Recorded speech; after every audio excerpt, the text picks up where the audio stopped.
ومن يضلل فلا أشهد أن محمدا عبده ورسوله أما بعد فقد قال الله تعالى في القرآن الكريم أعوذ بالله من الشيطان الرجيم يا أيها الذين آمنوا اتقوا الله حق تقاته ولا تموتن إلا وأنتم مسلمون اللهم صل على محمد وعلى آل محمد كما صليت على إبراهيم وعلى آل إبراهيم إنك حميد مجيد اللهم بارك على محمد وعلى آل محمد كما باركت على إبراهيم وعلى آل إبراهيم إنك حميد مجيد.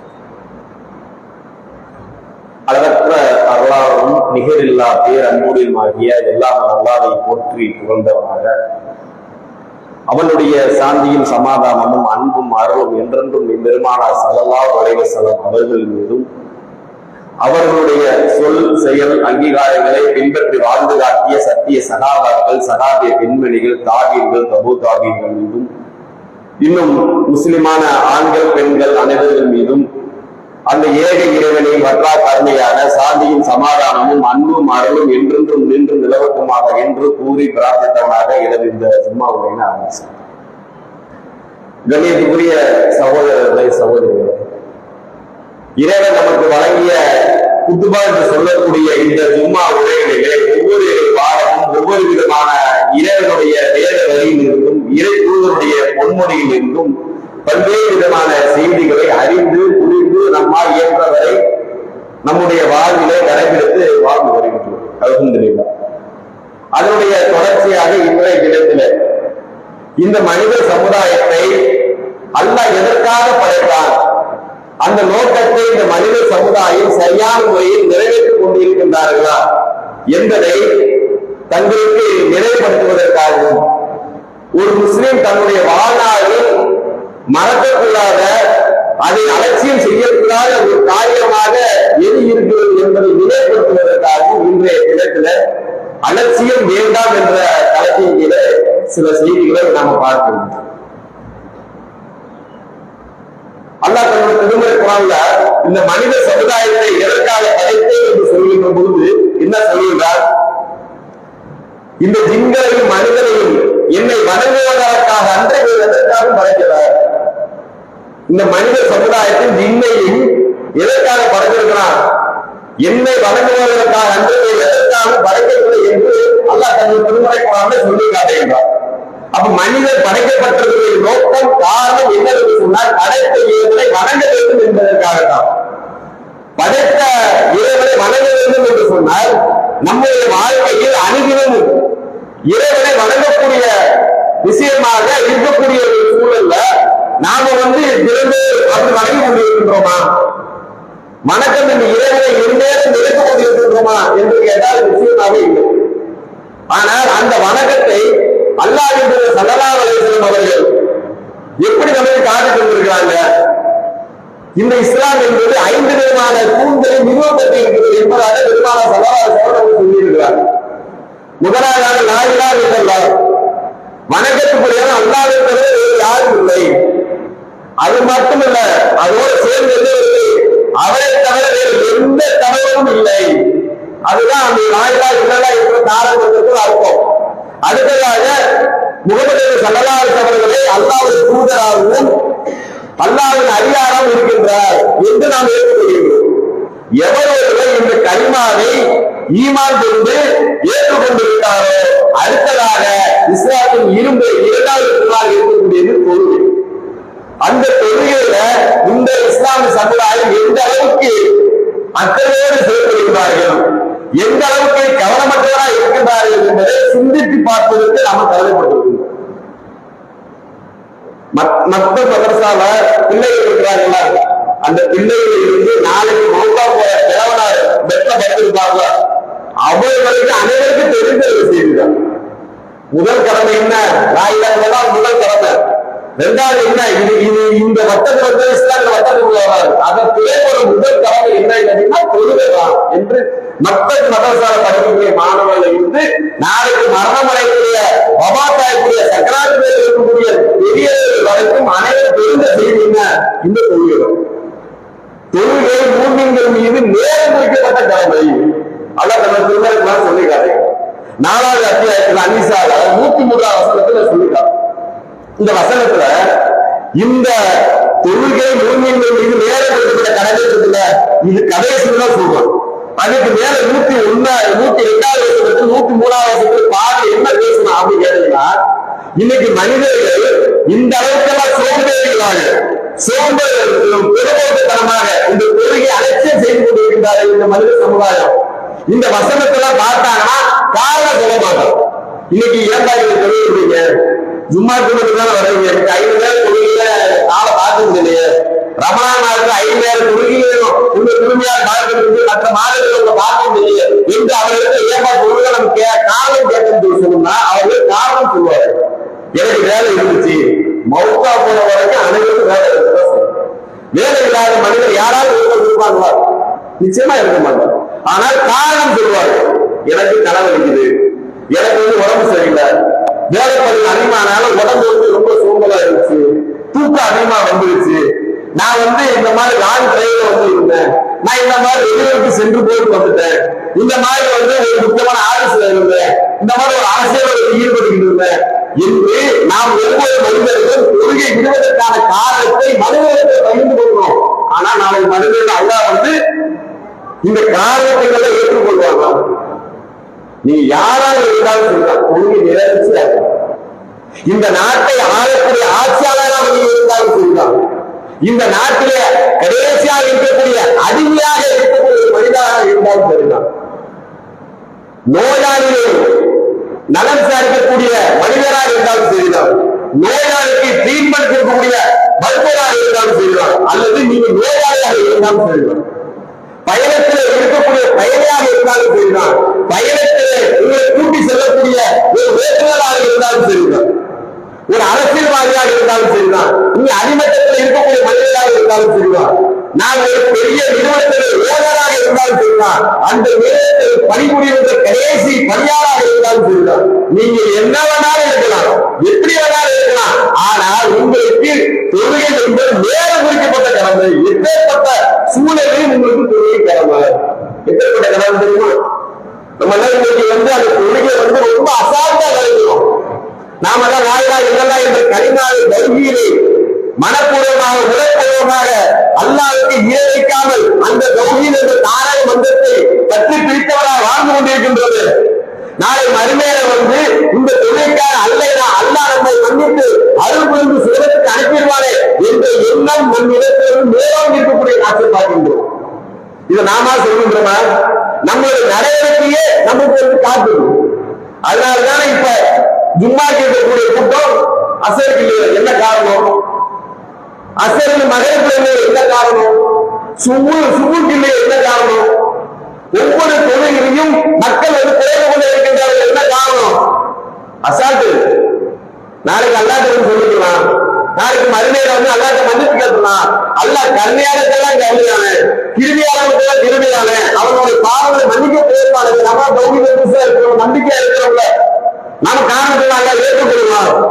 சின்ன தண்டனை போட்டானா நம்ம ஏற்றுக்கொண்டு நம்ம மறுபடியும் சோழத்துக்கு சொல்லலாம் என்ற ஒரு எண்ணத்தில் நாம் வாழக்கூடிய நிலையை நம்மால் காண முடிகிறது.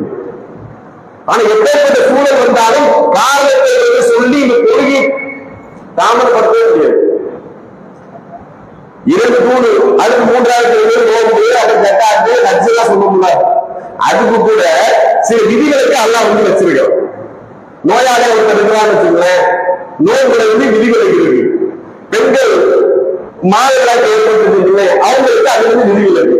விதிகளுக்கு எப்படி அது பிறகு ஒரு நாள் வச்சுக்கலாம். ஜக்காத்து கடமை அனைவருக்கும் ஜக்காத்து கடமையா? எவர் அந்த பொருளாதாரத்தை வைத்திருக்கின்றாரோ குறிப்பிட்ட பொருளாதார அனைவருக்காக அவருக்கு ஜக்காத்து கடமை. ஹஜ் எடுத்துக்கொள்ளுங்க, அந்த ஹஜ்ஜு யாருக்கு அந்த ஹஜ்ஜி சென்ற சக்தி பெற்றிருக்கிறாரோ பொருளாதாரத்தை வைத்திருக்கிறாரோ அவருக்கு கடமை. ஆனா தொழில் எப்படியா? பணக்காரர்களுக்கு கடமை, ஏழைக்கெல்லாம் விதிகளுக்கு என்று அல்லாஹ் சொல்லியிருக்கிறானா? தொழுகை நீங்கள் எஜமானாக இருந்தாலும் அடிமையாக இருந்தாலும் மீது கடமை. சொன்னல முதல்ல அந்தமா அனைவரும் மீதும் கடமை. நீங்க எப்பேற்பட்ட ஒரு மனிதனாக இருந்தாலும் சொல்லலாம், நீங்கள் மூமினாக வந்துவிட்டீர்கள் என்று சொன்னால் தொழுகை உங்கள் மீது நேரம் வைக்கப்பட்ட கடமை. அல்லாஹ் ஸல்லல்லாஹு அலைஹி வஸல்லம் காலத்துல சகாபாக்கள் சொல்றாங்கல்ல, சகாபாக்கள் தாவீங்கள் கேட்கிறாங்க. என்ன கேட்கிறாங்க? நீங்கள் காஃபிரிகளை எப்படி அடையாளம் கொள்வீங்க? மக்கள் எல்லாம் இருக்கிறாங்க, அரபு மக்கள் இருந்தாங்க, யூதர்கள் எல்லாம் இருந்தாங்க. நீங்க காபீர்களை வந்து எப்படி அடையாளம் கொள்வீங்க என்று கேட்கும் பொழுது சகாபாக்கள் சொல்லுகிறார்கள், யாரெல்லாம் குரான் இருக்கின்றார்களோ அவர்கள் காபீர்களாக நான் அடையாளம் பார்ப்போம். எப்படி பாத்தீங்களா? சகாபாக்கள் சொல்றாங்க, யாரெல்லாம் தொழுவையோ அவங்க எல்லாம் காபீர்கள் எல்லாருக்கும் அடையாளம் காட்டுகிறாங்க. ஒரு படி மேல அல்லாஹ் ஸல்லல்லாஹு அலைஹி சொல்லக்கூடிய செய்தியை பாருங்க. இந்த வார்த்தை என்பது மிகவும் பாரதூரமான வார்த்தை. நமக்கு சில நேரங்களில் கைக்கப்பட செய்யும். சில நேரங்கள்ல நம்ம வந்து கடுமையான வார்த்தையை திட்டாங்க மனசு திரும்பணும். ஆக இப்பேற்பட்ட ஒரு வார்த்தையை சொல்லிட்டானே, இனிமே நம்ம நடந்து கொள்ளக்கூடாது. நாம வந்து நம்ம சரி உள்ளத்துல உறுப்புமே அது போன்ற ஒரு வார்த்தை அல்லாஹ் ஸல்லல்லாஹு அலைஹி சொல்கின்றார்கள். என்ன சொல்கிறார்கள் தெரியுமா? ஏன் மூமின்களுக்கும் நிராகரிப்பாளர்களுக்கும் வேறுபாடு இருக்குமா? தொழுகை விடுவதா என்று சொல்றாங்க அல்லாஹ் ஸல்லல்லாஹு அலைஹி அவர்கள். யார் தொழுகை விட்டு விட்டாலும் அவர் காஃபிராகிவிட்டார். எவ்வளவு பாரதமான வார்த்தை பார்த்தீங்களா? யார் தொழுகை விட்டு விட்டார்களோ அவர் காஃபிராகிவிட்டார்கள் என்று சொன்னால் மறுபடி கலிமா சொல்ற இஸ்லாத்துக்கு வரக்கூடிய ஒரு சூழல். ஆனால் அல்லாஹ் ஸல்லல்லாஹு அலைஹி இந்த வார்த்தையை பிரயோகப்படுத்துவதற்கான காரணம் என்ன? அவர்களுக்கு நமக்கும் உள்ள இடைவெளி என்ன வேறுபாடு என்ன பார்க்கிறது? நம்ம அந்த தொழிலை அழைப்பு செய்கின்றார்கள் என்பதை முக்கியத்துவத்தை வந்து இரண்டு சமராசத்தை இந்த உண்மத்திற்கு காட்டிவிட்டு சென்றிருக்கின்றார்கள். ஆனால் அந்த தொழிலை நாம் எங்களை அலட்சியமா இருக்குது. யோசிச்சு பாருங்க. நான் சொன்ன அந்த அன்னிசா அத்தியாயத்தை 102வது வசனத்துல இப்பேற்பட்ட ஒரு களத்துல கூட தொழில் விடக்கூடாது அவங்க சொல்றோம். ஆனா இன்னைக்கு நம்ம அடுத்த காலங்களில் தொழில் இருக்கிற மனிதருக்கு ரொம்பவும் இக்கட்டான ஒரு சூழ்நிலை, நெருக்கடியான காலகட்டம் தானே. நெருக்கடியான காலகட்டத்துல எந்த மாதிரி நெருக்கடி காலம்? எல்லாருக்கும் நெருக்கடி கிடையாது. போர்க்களங்கள்ல போர் வீரர்களாக யாருமே படை வீரர்களாக இருக்கிறார்கள் அவர்கள் மிகவும் நெருக்கடியான ஒரு காலகட்டத்தில் இருப்பாங்க. ஒரு நாடு இருக்கின்றது என்று சொன்னால் அந்த நாட்டில் இருக்கக்கூடிய அனைத்து மனிதர்களும் போர்க்களத்தில் கலந்து கொள்ள மாட்டாங்க. இந்தியா இருக்குது, இந்தியாவில் 140 கோடி மக்கள் வாழ்கிறார்கள். அனைவரும் போய் அந்த போர்க்களத்தில் கலந்து விட்டாங்களா? அந்த எல்லையில வந்து இருக்கிறாங்களா? கிடையாது. குறிப்பிட்ட சாரா இருக்கிறாங்க. அந்த சாரா எப்படிப்பட்ட நிலையை சந்திப்பாங்க? எல்லா போர்க்களத்திலும் சரிதான். எல்லைகளில் இருக்கக்கூடிய அனைத்து விதமான நாடுகளில் இருக்கக்கூடிய போர்க்களங்கள் சரிதான். எப்ப என்ன நடக்குது என்பது யாரும் அறிய மாட்டாங்க. அப்படித்தானே இப்ப சமீபத்தில் நடந்த ஈரான் போர் எடுத்துக்கோங்க, அநேக சுமூத்தா அழகா போயிட்டு இருந்துச்சு. ரமலான் மாதத்துல இஸ்ரேல் என்ன செஞ்சா, திடீர்னு ஒரு தாக்குதல் நடத்தி 160 குழந்தைகள் வந்து இறந்து போனாங்க. அந்த நாட்டின் அதிபர் வந்து கொலை செஞ்சாங்க. அப்ப எப்ப என்ன நடக்குது என்பது அறியாத ஒரு சூழல் தான் அந்த போர்க்களம். அப்பேற்பட்ட போர்க்களத்தில் நீங்க இருந்தால் இந்த ராமதேவத்தை எப்படி எச்சரிக்கையா இருப்பாங்க தெரியுமா? ரொம்ப கண்ணு கருத்து இருப்பாங்க, கொஞ்சம் கூட தூங்க மாட்டாங்க. அவர்களுக்கு கொடுத்த அந்த டியூட்டியை வந்து இந்த தெருவில் அந்த தெருவரைக்கு போட்டி கொடுக்கலாம்னு அது ஓட்டு போயிட்டே இருக்கும். இந்த பக்கம் போவான், மறுபடியும் அந்த பக்கம் வருவான், எதிரி எப்படி வர்றான் என்று பார்த்துக்கிட்டே இருப்பான். இப்ப இருக்கிற மாதிரி அந்த காலகட்டத்துல வந்து எட்டு இல்ல, ஜெட்டு இங்கிருந்து அங்க போய் தாக்குற மாதிரி ஜெட்டு கிடையாது, மிஷின் கிடையாது. ஆனால் அந்த நேரத்தில் அவ்வளவு இக்கட்டான ஒரு நாட்டை பாதுகாக்கக்கூடிய ஒரு சூழல்ல போர்க்களத்தில் கலந்து கொண்ட அந்த வீரர்களுக்கு அல்ல என்ன கட்டளை தெரியுமா? அல்லாஹ்வின் தூதருக்கு என்ன கட்டளை தெரியுமா? அந்த நேரத்துல சொல்லுறதே முடியாது. ஆனாலும் கூட அல்லாஹ்வின் தூதர் ஸல்லல்லாஹு அலைஹி வஸல்லம் அல்லாஹ் கட்டளையிடுகிறார், நபியே நீங்க வந்து ஒரு சார உங்களை போர்க்களத்தில் இருங்க, ஒரு சார என்ன செய்ய, நீங்க வந்து தொழுகை எதிராக தொழுகையை வந்து வர்த்தப்படுத்திட்டாங்க. போர்க்களத்துல நீங்க வந்து என்ன செய்ய, ஒரு ரக்காத்து தொழுவா போயிடுது, ரக்காத்து பொறுத்துதான். ஆனால் தொழுகை விடுன்னு சொல்லுது. ஒரு ரக்காத்து தொழுனால அல்லாஹ்வுக்கு வந்து ஏதாவது கீழே கூட போகிறதா? அந்த தொழுகைக்கு சலுகை கொடுக்கலாம்ல, ஆனா சலுகை கொடுக்கல. என்ன காரணம்? அல்லாஹ் தொழுகையை கேட்டு சலுகை கொடுத்திருக்கிறவன் 4 ரக்காத்து இருக்கிற 3 குறைச்சுட்டான். அந்த ஒன்றை கேட்டு அல்லாஹ் பெரிய விஷயம் இல்லை. ஆனால் அது ஒரு கட்டளை இருக்கிறது, என்னை வந்து எல்லா நேரத்திலும் இருக்க வேண்டும். நீ தொழுதான் அல்லாஹ் உணர்ற. அல்லாஹ்வின் ஸல்லல்லாஹு அலைஹி வஸல்லம் இந்த 5 நேர தொழுகையை எடுத்துக்கொள்றாங்க தெரியுமா? நீங்க வந்து அல்லாஹ்வை எடுத்துக்கொண்டே இருக்கீங்க, எடுத்துக்கொள்றாங்க தெரியுமா? எதுக்கு அல்லாஹ் அப்படியே சத்தத்தை இறக்குறாங்க? கொஞ்சம் யோசிச்சு பாருங்களேன். அந்த இக்கட்டான சூழல் கூட ஏற்ற வந்து நீங்க என்ன நினைக்கணும்? உனக்கு பெருமை வந்துடக்கூடாது, தற்பெருமை வந்துடக்கூடாது, நீ சிறுமையாக நெருங்கிடக்கூடாது, உனக்கு யாரும் இருக்கக்கூடாது, நான் இருக்கிறேன்டா என்று அண்ணாவை நிறைவேற்று அந்த தொழிலையே நீ நிறைவேற்றணும்னு சொல்றான். ஒரு சாரா தொழில ஒரு சாரா பாதுகாப்பு இருக்கிறீங்க, அவர்கள் தொழில்விட்டார்கள் என்று சொன்னால் நீங்க என்ன செய்யுங்க, நீங்க தொழில் நீங்க போய் பாதுகாப்பு இருக்கிறீங்க என்று சொல்லிவிட்டு அவருடைய கடைசி வசனம் 103 அந்த வசனத்தில் அல்லாஹ் என்ன சொன்னா, உங்களுக்கு அசாதாரண சூழ்நிலை விலகிவிட்டது என்று சொன்னார். அந்த சூழல்லாம் இல்ல, பதட்டம்லாம் இல்ல, போர்க்கெல்லாம் முடிந்து விட்டது என்று சொன்னார். மூன்றின் மீது தொழுகை என்பது நேரம் வைக்கப்பட்ட நேரத்தை அதை நீங்க பரிபூர்ணமாக நிறைவேற்று என்று சொன்னார். இப்பேற்பட்ட களத்தில் கூட தொழுகை விடக்கூடாது என்று சொல்லி காட்டி தந்த இந்த இஸ்லாமிய மார்க்கத்தில், இந்த இஸ்லாமிய மார்க்கத்தில் இருக்கக்கூடிய நான் பேராக இருக்கக்கூடிய நான் இந்த தொழுகை விஷயத்தில் எந்த அளவுக்கு கண்ணு கருத்துமாக இருக்கின்றோம், எந்த அளவுக்கு அலட்சியப்படுத்துகின்றோம் என்று ஒவ்வொரு மனிதர்களும் நாம் சிந்தித்து பார்த்து கருதப்பட்டுகின்றோம். அன்பு சகோதரர்கள், எவ்வளவோ நேரங்களை நாம் வீணாக கருத்து கொண்டு இருக்கிறோம். இணையதளங்கள்ல, பேஸ்புக்ல, வாட்ஸ்அப்ல வீணான பேச்சுக்கள்ல நேரங்கள்ல விளையாட்டுகள்ல நேரத்தை நடக்கிறோம்.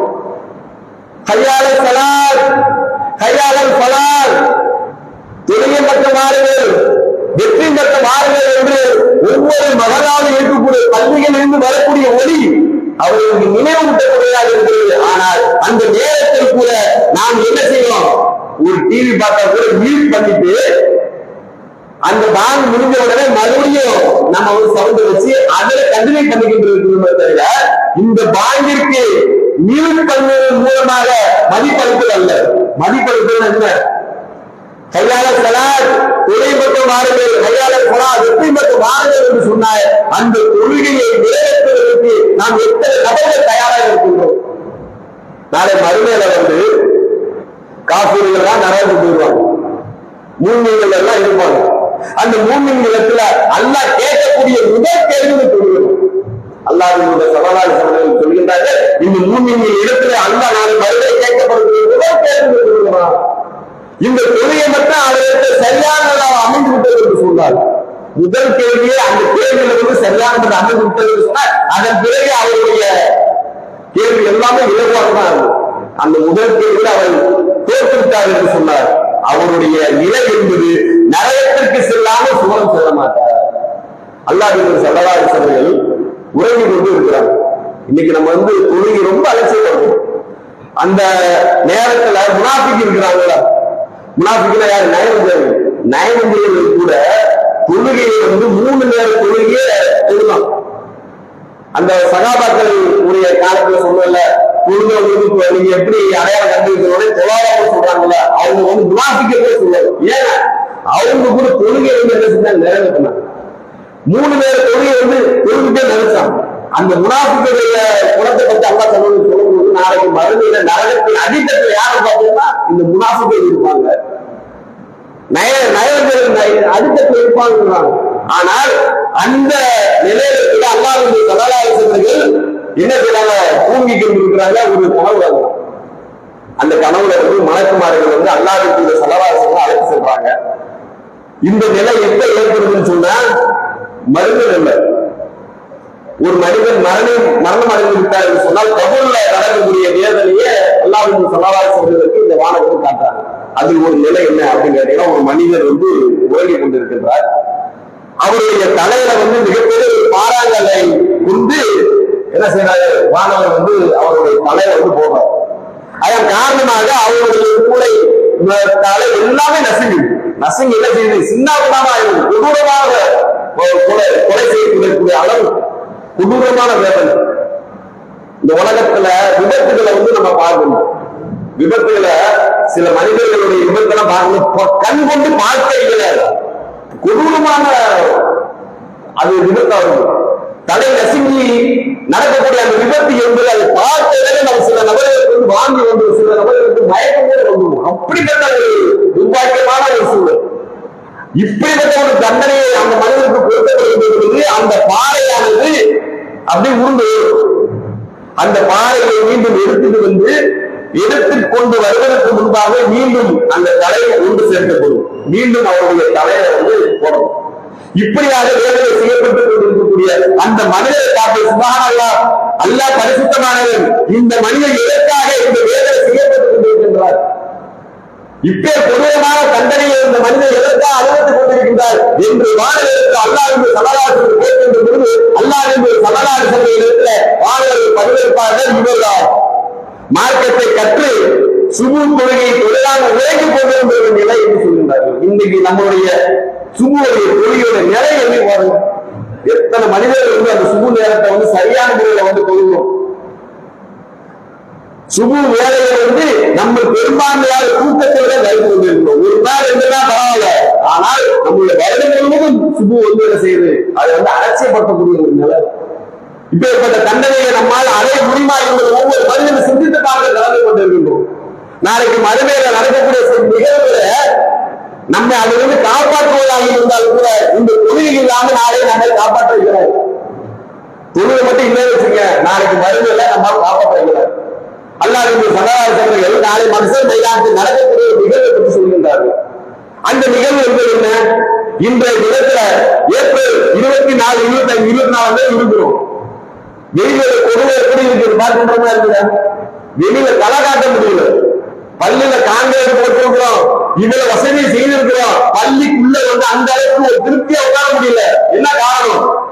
வெயிலோட வெப்பம் அதிகரித்துக் கொண்டே இருக்கிறது ஒவ்வொரு நாளும். இன்னும் சில நாட்களில் இன்னும் அதிகரிக்கும் என்பதாக சொல்லக்கூடிய ஒரு நிகழ்வை நம்மால் காண முடிகிறது. சில நேரங்களில் பயணத்துக்காக திட்டமிடக்கூடிய நாம் என்ன செய்யறோம்? ரொம்ப இருக்குது, சாயங்காலம் போயிட்டுருவோம், அல்லத காலையில அதிகாலையில் வெள்ளன போயிட்டு வந்துருவோம், ஒரு 10 மணிக்கு வந்துருவோம். 10 மணியில இருந்து 3 மணி வரைக்கும் 4 மணி வரைக்கும் வெளியே தலையை காட்டாது அப்படி சொல்லக்கூடிய நிலை. சில நாட்களுக்கு முன்பாக மருத்துவர்கள் வந்து என்ன செய்யறாங்க, ஒரு பேட்டி கொடுக்குறாங்க. என்னது? வெப்பத்தினால் ஏற்படக்கூடிய அட்டாக். நீங்க என்ன செய்யுங்க, உடல் பலவீனமானவங்க, சிறுவர்கள், இவங்கெல்லாம் நீங்க வெளியே போகும்போது என்ன செய்யுங்கன்னா, ஒரு குடம் கொண்டு போங்க, தண்ணி கொண்டு போங்க, குளுக்கோஸை கலந்து கொண்டு போங்க. ஏன் தெரியுமா?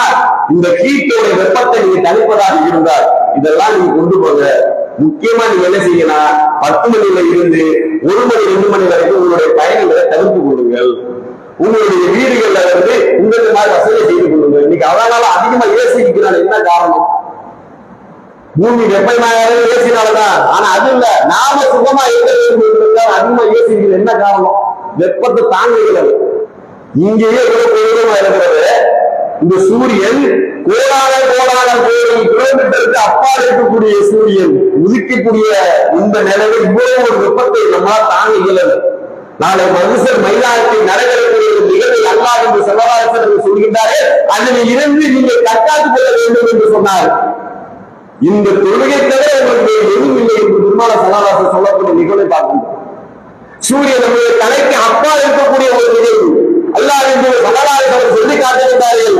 அந்த நாள்ல ஒவ்வொரு மனிதருக்கும் தன்னுடைய பாவங்களுக்கு தக்கவாறு அந்த அவருடைய வேலை என்பது கொஞ்சம் கொஞ்சமாக சில மனிதர்களுக்கு கால்கள் கரண்டை கால் வரை, சில மனிதர்களுக்கு முழங்கால் வரை, சில மனிதர்களுக்கு இரும்பு வரை, சில மனிதர்களுக்கு தன்னுடைய வெற்றி வரை என்று அவருடைய பாவங்களுக்கு தக்கவாறு வேர்த்து கொட்டக்கூடிய கடுமையான வெப்பத்தின் காரணமாக இந்த உலகத்துல நாம வந்து தாகத்தை சந்திக்கின்றது.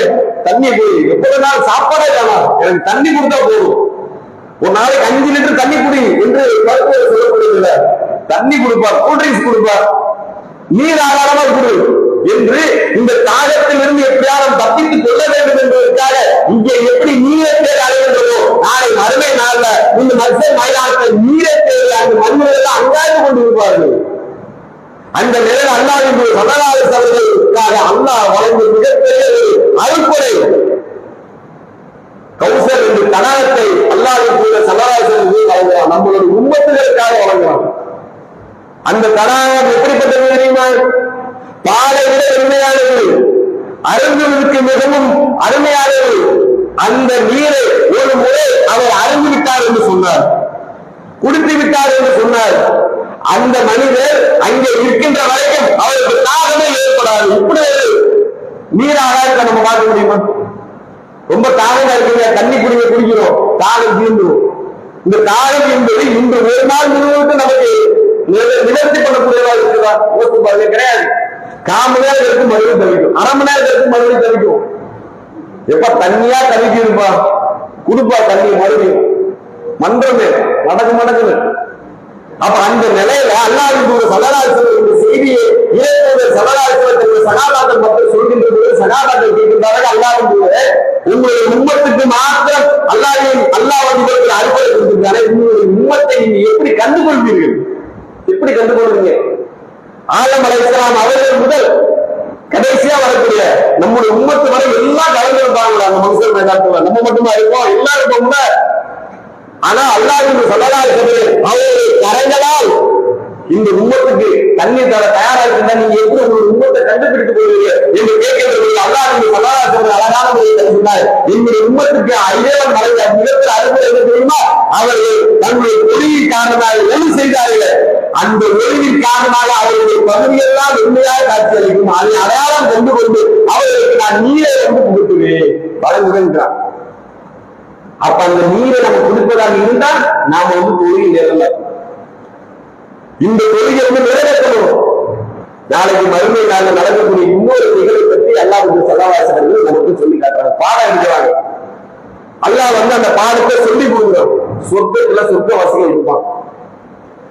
அல்லாஹ்வுடைய ஸல்லல்லாஹு அலைஹி சொல்லியிருக்கார்கள், அந்த சோனவாசிகள் சகர் என்ற அந்த நரகத்தை பார்த்து இருக்கிற அந்த சகரில் கிடக்கக்கூடிய மனிதர்கள் வெந்து போய் கிடப்பான். அது வந்து எப்படியாவது தப்பித்துக் கொள்ள முடியாதா என்று ஏங்க கொண்டிருப்பார்கள். அவரை பார்த்து சோனவாசிகள் கேட்பார்கள், ஏப்பா சகர் என்ற இந்த நரகத்துல இந்த கல்வியை எதிர்பார்த்து கேட்பாங்க. அவங்க என்ன சொல்லுவாங்க தெரியுமா? அந்த மக்கள் என்ன சொல்வார்கள் தெரியுமா? நாங்கள் தொழுவாராக இல்லையே, நாங்கள் வந்து தொழக்கூடிய மக்களாக இல்லை, அதை வந்து அலட்சியப்படுத்தக்கூடிய மக்களாக இருந்தார். அதனால் இந்த நரகத்தில் நாங்கள் இருந்து கொண்டு இருக்கின்றோம் சொல்றார். ஆகவே கண்ணியத்துக்குரிய சகோதரர்களே, மனிதர் என்று இந்த உலகத்தில் நாம் பிறந்திருக்கிறோம் என்று சொன்னார். பருவ வயது அடைந்ததிலிருந்து நமக்கு பல்வேறு விதமான பணிகள் நம் மீது கடமையாக்கப்படுறத சொல்லும். பொறுப்பாளரோட நம்ம இருக்கிறோம். ஒண்ணு நம்முடைய பெற்றோர்களுக்கு பொறுப்பா இருக்கிறோம், அல்லது கொஞ்சம் பருவ வயதை அடைந்துவிட்டோம் என்று சொன்னால் நம்மளுடைய மனைவிகளுக்கு நம்ம பொறுப்பாளர் இருக்கும். இன்னும் கொஞ்சம் பருவத்தை அடைந்துவிட்டது என்று நம்மளுடைய பிள்ளைகளுக்கு நம்ம பொறுப்பாளராக இருக்கும். இன்னும் கொஞ்சம் அடைந்துவிட்டது நம்ம பேரத்திற்கு நம்ம பொறுப்பாளராகும். இப்படி பல்வேறு விதமான பொறுப்புகளை தாங்கிக் கொண்டிருக்கக்கூடிய மனிதன் இந்த உலகத்தில் பல்வேறு விதமான வேலைகளோடு தான் இருக்கின்றான், நேரம் இல்லாம இருக்கின்றான். ஆனால் அதையெல்லாம் காரணம் காட்டி இந்த தொழிலை நாம் ஒருபோது விடக்கூடாது என்பதை உணர்ந்தவர்களாக என்னுடைய முதல் அமர்வு நிறைவு செய்கின்ற வாழ்கின்றவர்கள்.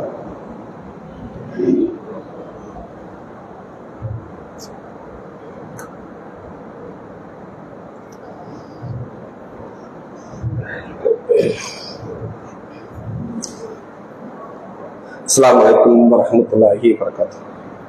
கண்ணியத்துக்குரிய சகோதரர்களே, தொழுகையில் அலட்சியம் வேண்டாம் என்ற தலைப்பில் வந்து சில செய்திகளை வந்து சொல்லியிருக்கிறோம். இந்த தொழுகையில் எந்த அளவுக்கு நன்மை இருக்கிறது என்று நாம் வந்து முதல்ல வந்து உணரணும். நம்ம நிறைய மக்கள் வந்து உணர்றது இல்லை, இந்த தொழுகையில் இவ்வளவு நன்மை இருக்குதா, அல்லாஹ் இந்த மனிதன் எந்த அளவுக்கு கருணை காட்டியிருக்கிறான் என்பதை சிந்திச்சு பாருங்க.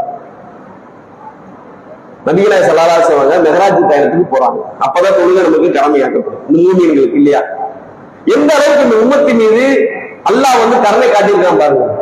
அல்லாஹ் ஸல்லல்லாஹு அலைஹி வஸல்லம் தனியா ஒரு செய்தியில சொல்றாங்க, நம்முடைய வணக்க வழிபாடு மூலமா அது சுவனத்துக்கு செல்ல இயலாது, அல்லாஹ்வுடைய கருணை மூலமாக மட்டும்தான் போகும்.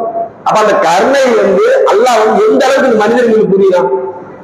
முதலாக இந்த உம்மத்துக்கு நமக்கு தொழுகை எத்தனை வருஷத்தை கடமையாக்கணும்? அல்லாஹ் 50 நேரம் வக்து, 50 வந்து 45 ஆக்கி, 40 ஆக்கி, 30 ஆக்கி, 20 ஆக்கி, கடைசியில் 5 ஆனோடனே அது நான் செல்ல மாட்டேன்னு அல்லாஹ் வந்து ஸல்லல்லாஹு சொல்லிட்டான். ஆனா அல்லாஹ் என்ன ஒரு சிறப்பு கொடுத்தான் தெரியுமா? 5 நேர தொழுகை தான் நாம தொழுகிறோம். ஆனால் அந்த 5 நேர தொழுகை நீ தொழுது கொண்டீர்கள் என்று சொன்னால் நான் உனக்கு கடமையாக 50 நேர தொழுகை தொழுது நன்மை உனக்கு கிடைக்கும். 1க்கு 10. அப்பதான் அந்த சட்டம் வரும். எந்த அமல்கள் செய்தாலும் அதற்கு 1க்கு 10ஆக நான் வழங்குவேன். என்னுடைய கருணை என்ன? 50 நாட்களோட இயலாது. உன்னுடைய இயலாம தெரியும், உன்னுடைய அறியாம தெரியும், உன்னுடைய பலகீன தெரியும். நீ 5 தெருப்பா, ஆனா நான் விதிச்ச 50 அதை விட்டு கொடுக்க மாட்டேன். அந்த 50 எப்படி நான் தேவைப்பட்டு தெரியுமா? 5 நேரம் சுபு தொழுகையா 10, லுஹர் தொழுகையா 10, அசர் தொழுகையா 10, மகரிப் தொழுகையா 10, இஷா தொழுகையா 10, 50 நேரம். அப்ப நான் சொல்ல சரியா போச்சா? நீ என்னடா நான் உனக்கு கருணை கொடுக்கணும் அல்லாஹ் வாரி வழங்கணும். அந்த 5 நேர தொழுகை நம்ம எந்த அளவுக்கு இன்னைக்கு வந்து நம்ம வந்து கரெக்டான முறையில் தொழுகிறோம்? யோசித்து பாருங்க. இது மட்டுமா கொடுக்குறான்? இந்த தொழுகைக்கு முதன்மையா இருக்கிறது ஒழு. இந்த ஒழு செய்வதனால் என்னென்ன நன்மைகள் நமக்கு இருக்கு தெரியுமா? ஒழு செய்வதனால் குறிக்க நன்மையை பற்றி சொன்னாலே அவ்வளவு தூரம் பேசலாம்.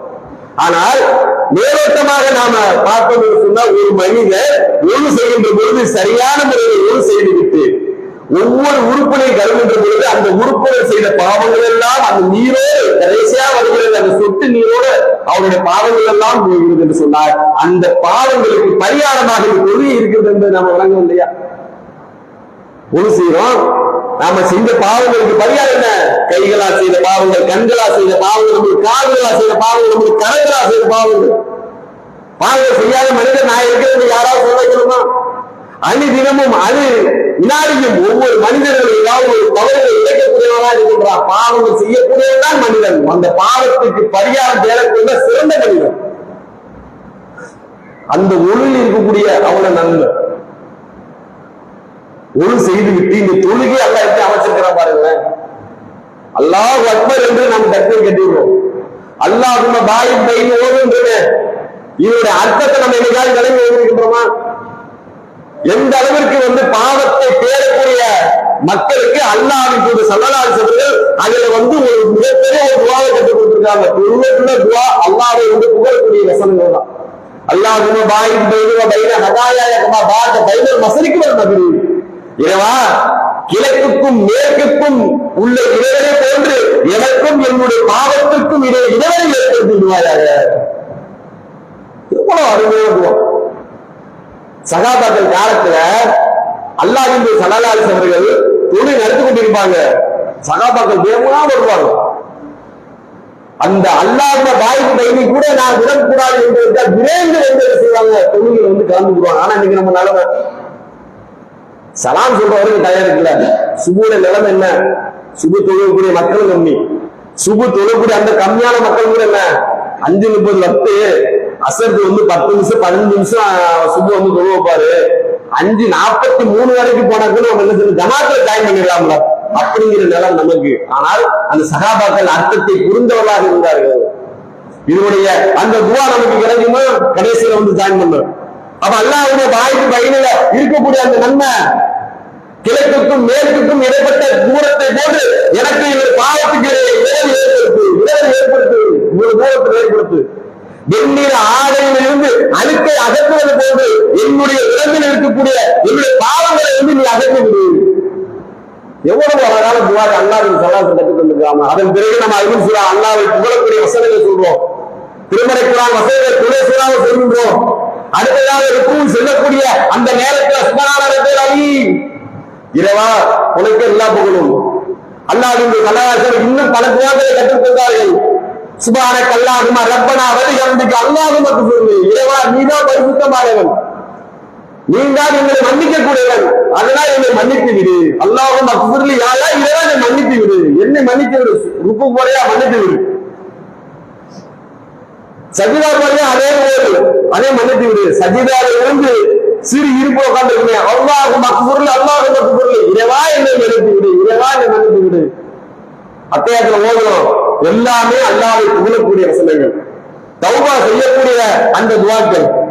முதல்ல அல்லாஹ்வை புகழ்றோம், அடுத்து அல்லாஹ்வுக்கு ஸலவாத் சொல்றோம், அதன் பிறகு வரக்கூடிய துஆவுடைய அர்த்தத்தை நீங்க எடுத்து பாருங்க. அல்லாஹும்ம இன்னி நலர்த்து நஃப்ஸு லும்ம கஸீரன் வருங்க. இறைவா என்னுடைய பாவங்களை வந்து கபருடைய வேதனையிலிருந்து எனக்கு பாதுகாப்பு கொடு. நாளைக்கு தஜ்ஜால் வர்றானே அவனுடைய குழப்பத்திலிருந்து எனக்கு பாதுகாப்பு கொடு. கடன் சுமையிலிருந்து எனக்கு பாதுகாப்பு கொடு. என்னுடைய பாவங்கள் எல்லாம் மன்னித்து விடு, என்னுடைய பாவங்களுக்கு அலட்சியப்படுத்தி விடு. நிறைய துவாக்கள் கற்றுக் கொடுத்திருக்காங்க. அத்தனை துவாக்களுமே நீங்க அதனுடைய அர்த்தத்தை பார்த்தோம்னா இந்த தொழுகை என்பது நாம சரியான முறையில் பரிபூர்ணமாக 50 தொழுகை நாம் தெரிந்து கொண்டோம் என்று சொன்னால் நாம செய்யக்கூடிய பாவங்களுக்கு பரிகாரமாக இந்த தொழுகை இருக்கிறது என்று சொன்னால் அந்த தொழுகையை நாம் எப்படி நிறைவேற்றுவது யோசித்து பாருங்க. நம்ம கம்ப்யூட்டர் வச்சிருக்கிறோம், ஒவ்வொருவரும் ஒவ்வொரு மொபைல் வச்சிருக்கிறோம். ஒவ்வொரு மொபைல்ல ஆன்டி வைரஸ் ஒன்று இருக்கும். அவனே இப்ப இன்ஸ்டால் பண்ணிட்டான். தேவையில்லாத அதுல சொன்னா அதுவே மெசேஜ் அழுத்திவிடும். அல்லது முதல்ல என்ன செய்வான், ஆன்டி வைரஸ் தனியா போடுவோம். ஏன் அதில் இருக்கக்கூடிய அந்த நன்மை எல்லாத்தையும் அது வந்து அழித்து விடும் என்பதற்காக இந்த ஆன்டி வைரஸ் போட்டோம்னா அது வந்து அழிக்காது என்பதற்காக தனியா போடுவான். அப்ப பாவங்கள் தான் செய்யக்கூடிய நாம் ஒரு ஆன்டி வைரஸாக அல்லாஹ் இந்த கொள்கையை கொடுத்திருக்கின்றார் என்று சொன்னால் அதை பயன்படுத்துவதற்கு நாம் எந்த அளவுக்கு முயற்சி செய்யணும் யோசித்து பாருங்க. ஆகவே கண்ணியத்துக்குரிய சகோதரர்களே, இந்த தொழுகை விடுவதற்கு யாருக்குமே அதிகாரம் இல்லை. யார் எப்பேற்பட்ட சூழல் இருந்தாலும் தெரியும். சக்கராத்து நிலையில் இருந்த அல்லாஹ் ஸல்லல்லாஹு அலைஹி வஸல்லம் நிலையில அந்த இறுதி பேரை படிச்சு பாருங்க. இறுதி நிலை அந்த நிலையில கூட அல்லாஹ் ஸல்லல்லாஹு அலைஹி வஸல்லம் இந்த மக்கள் மீது எந்த அளவுக்கு கவலைப்பட்டார்கள் தெரியுமா? இந்த சலாத்தை நிறைவேற்றாங்க, அவங்களை எந்திரிக்கவே முடியல. மயக்கம் போடுறாங்க, நம்ம செய்திகள்லாம் படிச்சிருப்போம். மயக்கம் போடுறாங்க, எந்திரிக்கிறாங்க, ஒரு செய்யறாங்க, மறுபடியும் மயக்கம் போடுறாங்க. அந்த இடைப்பட்ட ஒரு சில நிமிடங்களில் ஒரு சில நொடிகளில் அல்லாஹ் சலாத்து கேட்கிறான், மக்கள் எல்லாம் எழுதி விட்டார்களா? மக்கள் எல்லாம் எழுதி விட்டார்களா? ஒருவேளை அல்லாஹ் உங்களுக்காக காத்துக் கொண்டிருக்கின்றார்கள். ஒழுங்கு தண்ணியை உழுவுறாங்க, ஒரு செய்யறாங்க, மயக்கம் போடுறாங்க. அதன் பிறகு அபூபக்கர் சித்திக்கிறார்கள், அவங்க நியமிச்சு நீங்க வந்து தொழில் நடத்துங்க மக்களுக்கு எல்லாம் அல்லாஹ் சக்கராத்து நிலையை பற்றி கடைசி அவருக்கு ஒரு செய்தி என்ன? நீங்கள் அனுபவிக்கக்கூடிய விஷயத்தை வேதனைகள் இருமடங்கு வேதனை அனுபவிக்கிறாங்க. அந்த நிலையிலும் கூட சக்கராத்தினுடைய வேதனை இருந்தும் கூட அல்லாஹ் சகாபாக்களுடைய தேர்வுகளில் தங்களுடைய கைகளை பட்டு நடக்கக்கூட முடியல, தெம்பு கூட இல்லை. அப்படி இருந்தும் கூட அல்லாஹ் ஸல்லல்லாஹு அந்த பெரிய நிறைவேற்றுவதற்காக தன்னுடைய கால்களை இருக்கக்கூடிய பெருமைகள் கீழே இழுக்க அதை புரிபடி அப்படியே சென்று கொண்டு தொழிலை நிறைவேற்றுகின்றார்கள் என்று சொன்னால் நம்முடைய நிலை என்ன என்று நாம் சிந்தித்து பார்த்துக்கிறோமா? அல்லாஹ்வின் தூதருடைய அன்னை ஆயிஷா இல்லாம அவர்கள் கேட்கிறாங்க, அல்லாஹ்வின் முன்பின் பாவங்கள் மன்னிக்கப்பட்ட நீங்கள் எதற்காக அல்லாஹ் இந்த அளவுக்கு வணங்குறீங்க, கஷ்டப்பட்டதுக்கு வணங்குறீங்க கேட்கும்போது அல்லாஹ் என்று ஸல்லல்லாஹு அலைஹி வஸல்லம் சொன்ன வார்த்தைகள் தெரியுமா? அல்லாஹ்வுக்கு நன்றி உள்ளவனாக இருக்கக்கூடாதா? அல்லாஹ்வுக்கு நன்றி உள்ளவனாக பிரியமானவனாக இருக்க வேண்டாமா? அல்லாஹ் எனக்கு எவ்வளவு பெரிய நிகமத்தை தந்திருக்கின்றானே, அருளை தந்திருக்கின்றானே, அவருக்கு நான் நன்றி செல்வதற்கு இதுதானே எனக்கு ஒரே கடமையா இருக்கிறது என்று சொல்லி அல்லாஹ் ஸல்லல்லாஹு அலைஹி வஸல்லம் அந்த கடமையான தொழுகையை நிறைவேற்ற அவ்வளவு கவனம் செலுத்துகின்றார்கள் சொன்னால் நம்முடைய நிலைமை என்ன யோசிப்பார்.